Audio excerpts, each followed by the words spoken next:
Magandang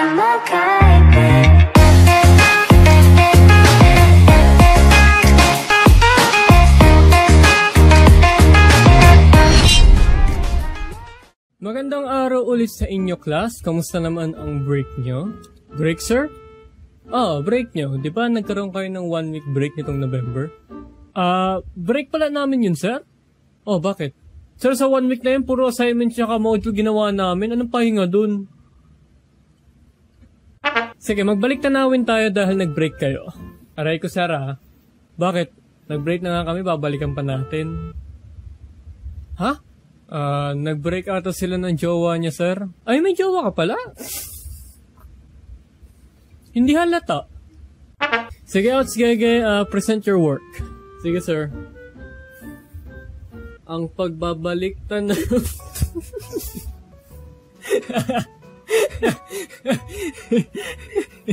Ano tatawanan nyo?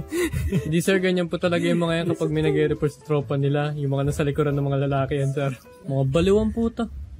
Outs Gege, nakita mong umiiyak ang kaibigan mo sa dulo ng classroom nyo at nalaman mong niloko pala siya ng boyfriend niya. Anong gagawin mo?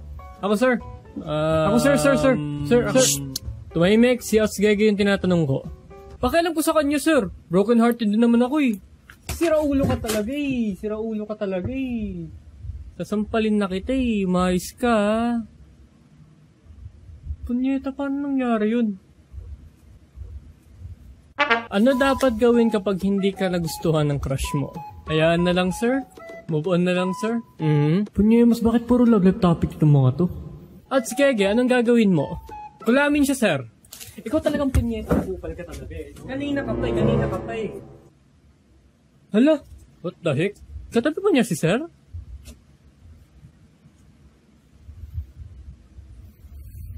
Okay, class, may represent si Outs Gege sa inyo. Para sa inyo mismo yan. Uy, mga maganda to ah.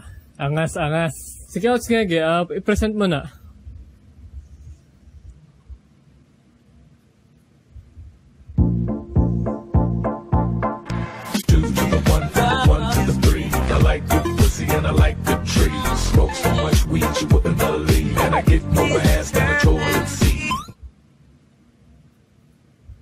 Outs Gege. 3 to the 1, from the 1 to the 3.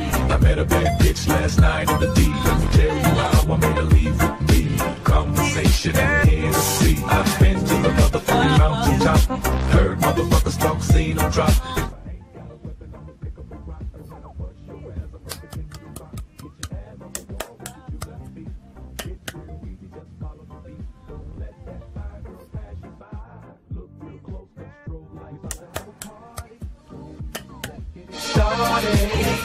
I'm looking for a girl with a body and a sexy strut.